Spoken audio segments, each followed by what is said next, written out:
김정은 입장에서는 북한 내부에 엄청난 먹구름이 몰려오고 있어요. 우크라이나 전쟁입니다. 12,000명의 병력을 보내서 또 무기를 팔아서 달러 수익도 챙기고 대북 지원 물품을 챙겼죠. 또 북러 밀착을 통해 가지고 아마 첨단 기술이라든가 그런 것들도 일부 얻을 수 있겠습니다. 그렇지만 김정은이 감당해야 될 어떤 부담적인 요인 이런 것도 만만치 않을 거라고 보고 있습니다. 북한 김주혜의 활동이 뜸해진 이유는 무엇일까요? 김주혜는 우리로 말하면 북한의 어마어마한 아이돌이라고 할 수 있어요. 경쟁 상대가 없는.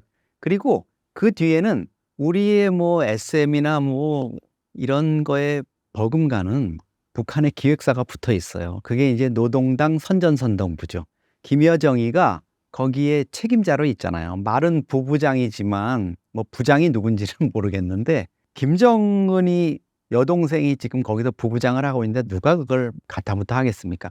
사실 김정은이 2022년 11월에 딸 주혜를 미사일 발사장에 데리고 나온 이후 체계적으로 아주 정교하게 자신의 후계자, 이 후보군으로 띄우기 위한 작업을 해왔습니다.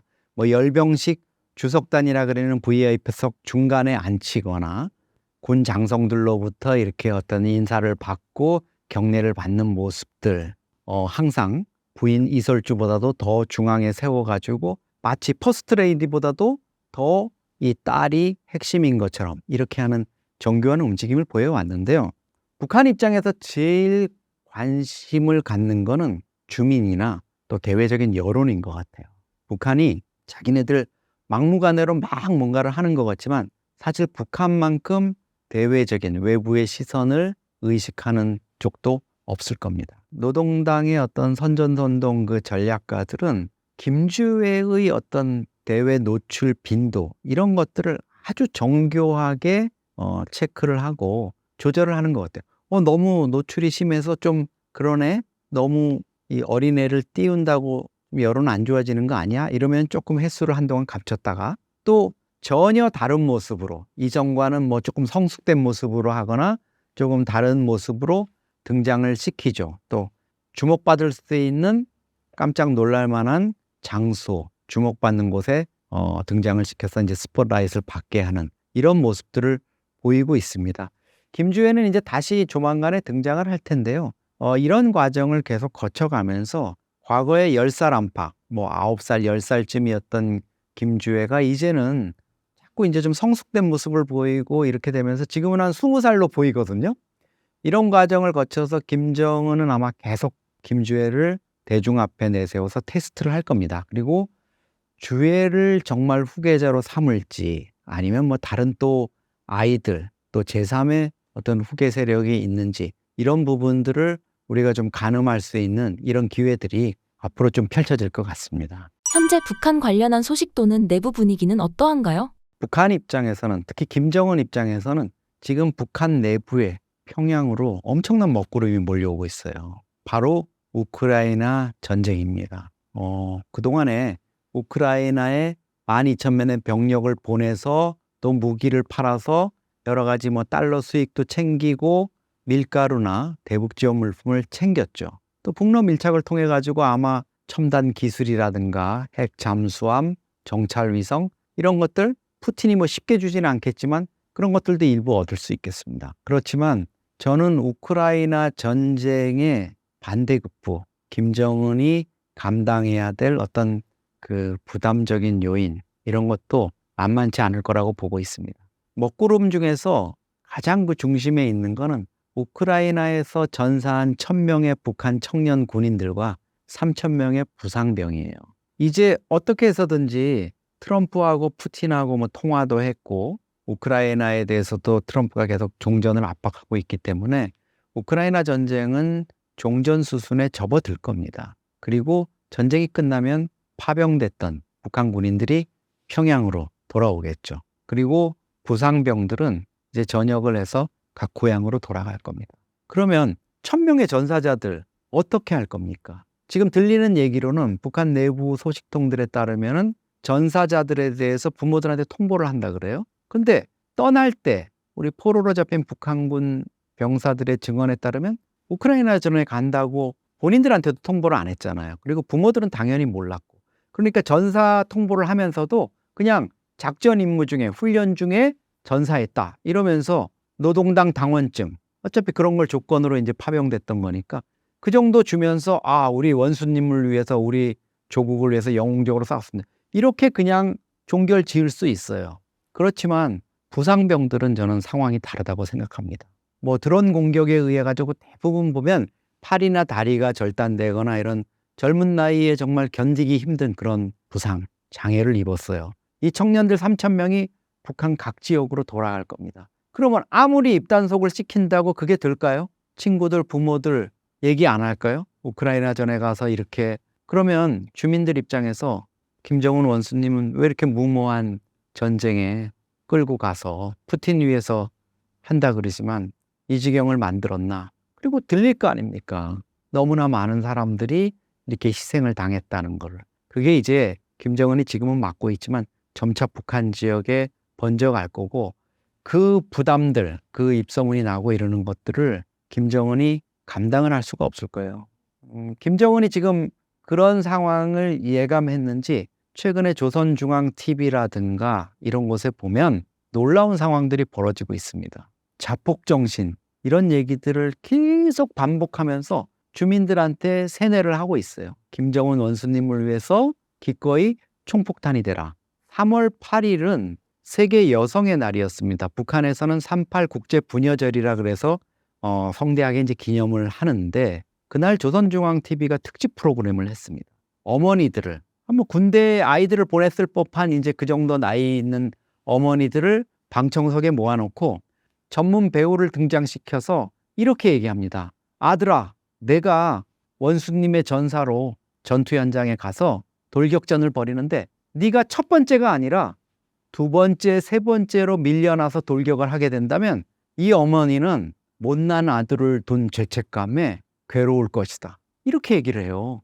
그리고 심지어 영웅이 되지 전에는 고향으로 돌아오지 마라. 아무도 너를 반겨주지 않을 거다. 이게 지금 주민들이 뭐 다 알지는 못하는 상황이지만 3,000명의 병사들이 죽거나 다친 이런 참상이 벌어진 이런 상황에서 어머니들을 모아놓고 지금 할 얘기인가, 따뜻하게 위로하고 있는 그대로 알리고 이렇게 해도 될까 말까 한데 죽기 전에는, 영웅이 되기 전에는 돌아오지 말라고 얘기를 한다는 이런 황당한 일들이 지금 벌어지고 있거든요. 그리고 6.25 전쟁 때 그 북한이 영웅으로 칭호하는 이수복이라는 인물이 있어요. 뭐 그게 미국 이쪽에서 뭐 탱크로 밀고 올라가고 이렇게 할 때 동료들을 지키기 위해서 뭐 그 몸에 자기를 이렇게 막아가지고 뭐 동료들을 구한 이런 영웅이라는데 지금 북한 TV에서 나오는 게 다 그런 내용이에요. 제2의 이수복이 되자, 이수복 영웅이 되자, 이렇게 얘기를 하고 있어요. 김정은과 북한의 군, 노동당의 핵심 세력들이 이 우크라이나 전 사상자에 대한 소문이 번지는 것을 얼마나 두려워하고 노심초사하고 있는지를 저는 잘 보여주는 장면이라고 생각을 합니다. 북한은 어떻게 세습체제를 유지할 수 있을까요? 북한이 지금 80년 가까이 이 포갑적인 김일성, 김정일, 김정은으로 이어지는 세습체제를 유지한다. 정말 불가사의한 일이죠. 누가 봐도 김일성 죽을 때는 북한 망할 줄 알았는데, 김정은 죽을 때는 정말 망할 줄 알았는데, 김정은 27살짜리가 어리버리 국회 수업도 제대로 못 받고 넘겨받았으니까 얼마 못 갈 거야 이랬는데 뭐 생각보다 잘, 이런 느낌을 갖게 되거든요.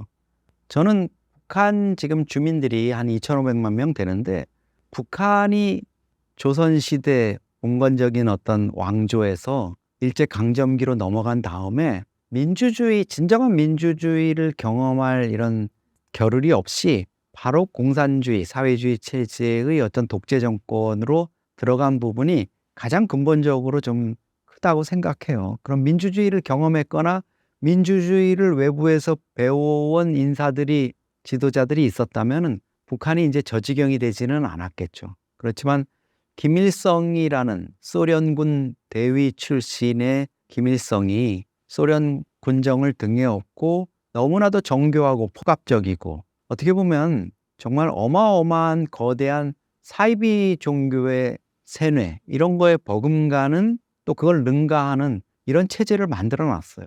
주민들이 지금 80년이면 지금 할아버지인 사람들도 그 체제에서 태어나 가지고 어릴 때 뭐 먹는 것도 변변치 않은데 김일성 생일이라고 설탕 주고 수령님 고맙습니다. 수령님의 진정한 전사로 나가겠어요. 참된 아들, 딸이 되자. 소년단 때부터 그렇게 키웠잖아요. 지금 보시면 알지 않습니까? 우크라이나에서 4,000명의 북한군이 죽거나 다쳤는데 포로가 2명뿐이잖아요. 뭘 의미하겠습니까? 저는 포로가 한 300~400명, 500명은 잡혀야 된다고 생각하거든요. 그 정도면 다 포로가 되기보다는 북한에 의해서 세뇌된 거기에 따라서 자결을 하거나 자폭을 하는 거죠.